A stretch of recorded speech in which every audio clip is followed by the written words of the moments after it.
Jamal, you guys list him as questionable, so there's a chance Jamal Adams plays Sunday. What's his He situation right now? worked. He worked today. He got some work today, so that's a good sign. It's a real good sign. What do you need to see out of him, I guess, to know if he can play Sunday? Or? There's no time left. We're out of seeing time, so we'll just have to figure it out, see if he's okay, and we'll declare that. You're going to see some guys. We're going right to game time on a number of guys. Corbin. Hey, Pete, you've now had a couple weeks of practice to see Damon Harrison. How's he progressing? Is there a chance he plays this weekend? Without question, he had his best week. He's needed the weeks to get going.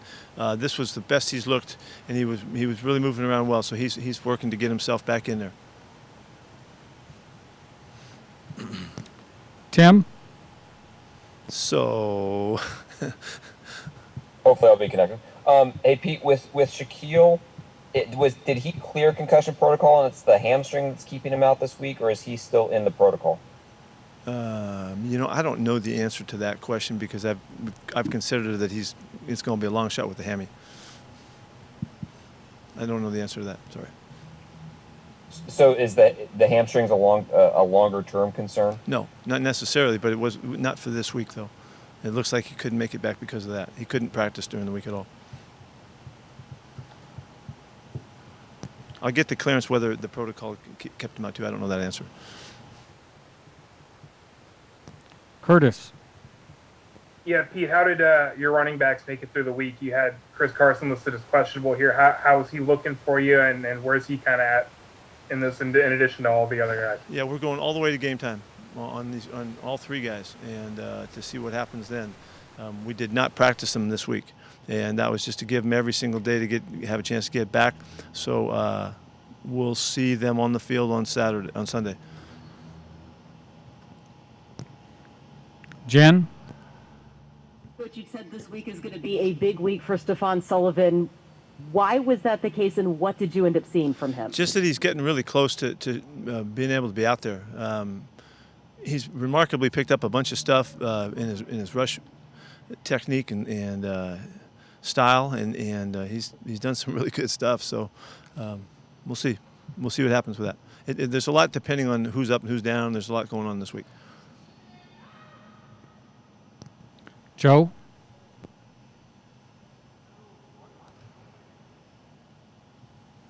Hey, Joe. What are you gonna do? Joe, that's you. Nope. Sorry, Joe. We missed a chance at a great question right there. Greg? It's the mute thing, Joe. It's still. Sorry. Sorry. Pete, how much does Damon Harrison look like anything like he looked for Detroit football shape right now? This week really would have. It would make you think that he's ready to come back and play. You know, he's getting there. And the first couple of weeks that wasn't the case. He was just getting back in shape. He's lost some weight. He's looks a lot better moving around. He's on his stuff. He knows what he's doing. He's in it. So I'm really fired up that he's competing to get on the field right now. And if and when he does debut, is that a basic full rotation, or is he going to be limited? I got to figure out what a full rotation is. Well, I mean, is he part of the? Would he get a normal amount of snaps in a rotation, or is he going to be limited and ramped up? No. If this week or next week he's ready to play, so he would play whatever the game plan allowed him to, and so there would be no play count on him. But he is a situational player, and he does a great job inside tying things up. So when we can get to him, our guys are doing okay in there and battling. We don't have any issues rotation-wise right now, but he's really made a big step forward this week. Thank you. Brady? Hi, Pete. Excuse me. What level of apprehension would you have in playing Adams when he hasn't practiced? I mean, he's been out for so long and only got the 1 day of practice. Yeah, it's a big concern. It's a big concern. That's a lot to ask.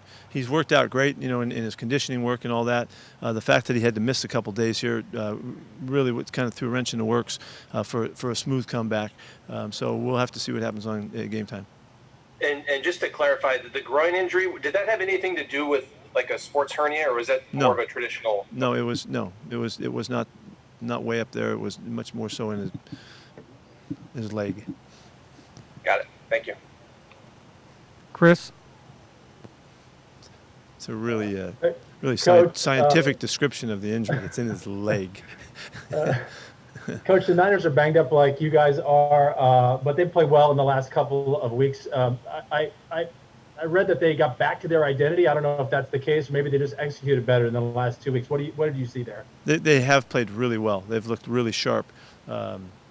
Their game plan that they put forth for New England offensively really just clicked, and they were able to move the ball well on the ground, and when their throwing game was effective too. They were on it. So when you tie that both the last 2 weeks and a really nice game the week before, they look good. They look very solid. It kind of doesn't look like it matters who's out there. They're playing good football.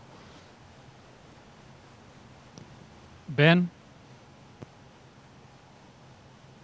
Pete, how are the DBs doing? The Ryan Neal and Ugo Amadi, are they game time as well? Yes. Yeah. There's Ugo's going to have to make a pretty good comeback right here. Ryan looks pretty good. Okay. And then also, Darrell Taylor and Rashad Penny, do you think they'll be able to practice next week?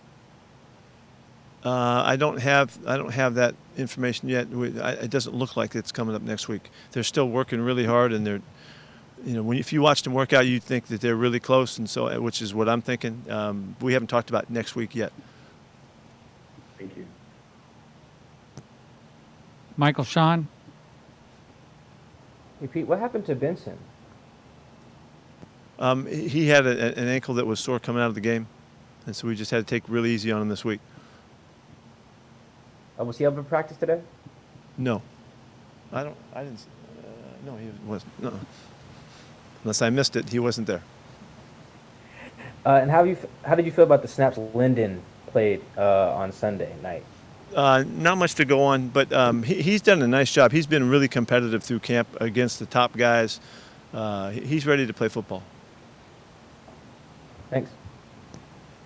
John, Yeah, Pete, with all those running backs sitting out this week, I'm sure DJ had a big workload. Just what did you see out of DJ, and how ready is he if he needs to? He's had an excellent week. He really is. He's right in the middle of the plan, and he's really jacked about the opportunity to carry the load if that would be what happens in this thing. So he had a good week. We did later as the week wore on. I was making sure we were taking care of him. I didn't want to overwork him. He wanted to take every snap, and we didn't let him do that. So, but he's ready to play. Greg, Pete, with the illness with Jamal Adams, was it one of those deals with the new protocol that once a guy's sick in any way, he's got to leave the facility, make sure? That's the initial thing we do is to separate and make sure that we cover everything. He tested throughout and he was fine, but that's the first thing. First reaction is to separate and make sure that we make that move, and then look after him and get him through the testing process, and to ensure that he's okay, which he's fine. He came back in the building Thursday, or Friday? Yesterday afternoon. Okay. We had him in yesterday afternoon. Thank you. Curtis, Hey, Pete, 2 weeks of work for DJ Reed for you with Shaq and Ugo a little bit beat up. Is he ready to come up and help you this week? Yes, he is ready to play. Yeah, he's a exciting football player. He's got great quickness and really good savvy and understanding for the game. That's why when we got him a while back, we were really excited about him being able to jump in. We thought he could play quickly if we give him the opportunity. So if he gets that opportunity, he's ready to roll. And what has he shown you in the 2 weeks here that he's been able to work? He's got extraordinary quickness. He really can move, and he's a really bright football player. He understands, he's played nickel, corner, and safety. He understands them well, and that usually lets you know that the guy's a savvy football player if he learns easily and all, and he is that. So he anticipates well. He can really fly, and I expect him, if he gets a chance to play, he's going to be very aggressive in his play. Bob, Yeah, similar. Rasheem Green. What were you able to see out of him this week? How is he progressing? He's ready to go. Yeah, he should be ready to go next week. Yeah, he's not back till next week. last question, Masvita. Hey, Pete, you talked about the 49ers being able to play well regardless of who's in there. They're banged up. I'm just wondering from on your side, your team, what is that key to get guys to maximize when they get the opportunity? You know, when you guys come in, what is that? I there's a couple things about that. First off, it's just kind of the general attitude about the program. You know, guys are where the coaches really work everybody to give them an opportunity to be prepared, so that when the time comes, it's not like you're backtracking and you got to make up for a bunch of lost time. You know, I'm sure their coaches do a really nice job with their rotation and keeping the guys involved and included, so that when the time comes, guys are really close to feeling like they can play, so that they can play with confidence and all. And then there's a kind of a built-in factor in the locker room, from the players and their attitude. Our guys really are receptive to guys coming in. They'll draw the guys in. They'll make them feel good and comfortable about fitting in. So they'll feel a lot of support as they make the bid to help out. And then it's good, really good coaching too. It's the guys doing a good job of teaching, so the guys can stay up with it even when they're not getting all the turns and the reps. So I think it's a big combination of things that makes that work. Obviously, they've done a really good job on their end. Thank you, everyone. Okay, see ya. Happy Halloween.